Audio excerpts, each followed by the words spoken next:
you take that inner strength with you always, that you've grown on the stage. There's so much strength behind red lipstick and black eyeliner. It is a weapon. It's, my war paint and my shield.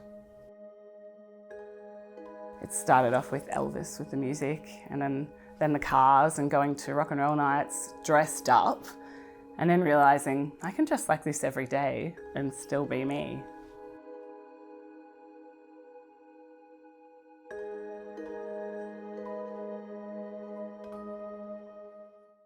I'm so used to, hi, this is Catalina McCaw from blah, blah, blah, blah, blah. All right.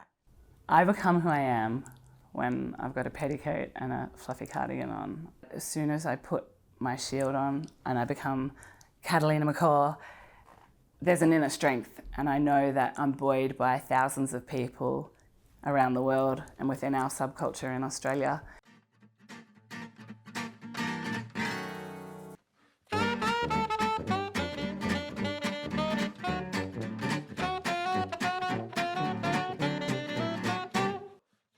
The term pin-up comes from World War II, when famous actresses and models of the time, Betty Grable, were literally, they would have their photograph taken and the GIs received it, or that of their girlfriend, and they were pinned up on their lockers.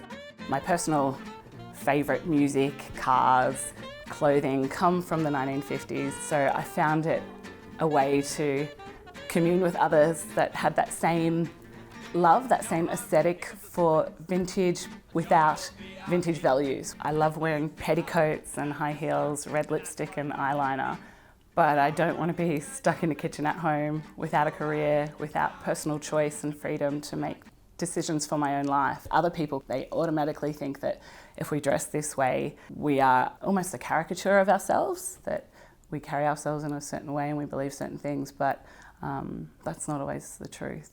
We all have a backstory, and we've all overcome huge diversities, huge tragedies. I know for myself, like, I went to one event in 2013, Camperdown. I met the love of my life. His name was Ethan, and we met on the 26th of October, and on the 28th of October he asked me to marry him, and I said yes.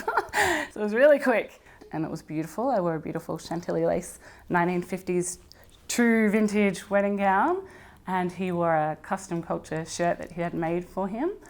And then tragically, just a few weeks later, he was killed on his motorbike, actually coming back from that weekender.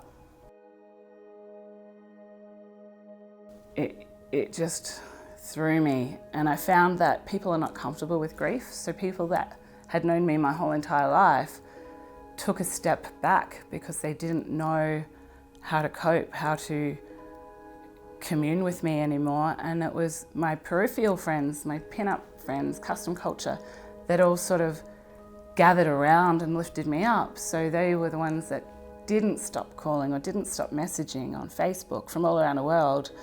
Carmen being one that actually, physically drove to see me, and I was at this point face down on the floor in Ethan's pajamas, 6 or 7 months into it. And she didn't stop. She's like, we need you, we need you.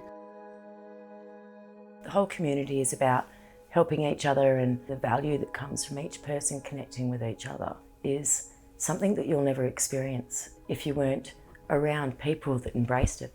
We're not dressing up, as I said, to impress the world. We're dressing up because we want to feel great about ourselves. The misconception is that as pin-ups, we are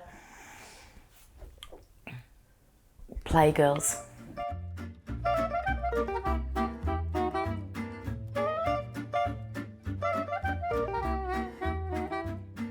It can become very sexualized, and people that don't understand it see it as a fetish, and they think that we're all corsets, suspenders, stockings, and whips. And sometimes we are. But generally it's very, very G-rated.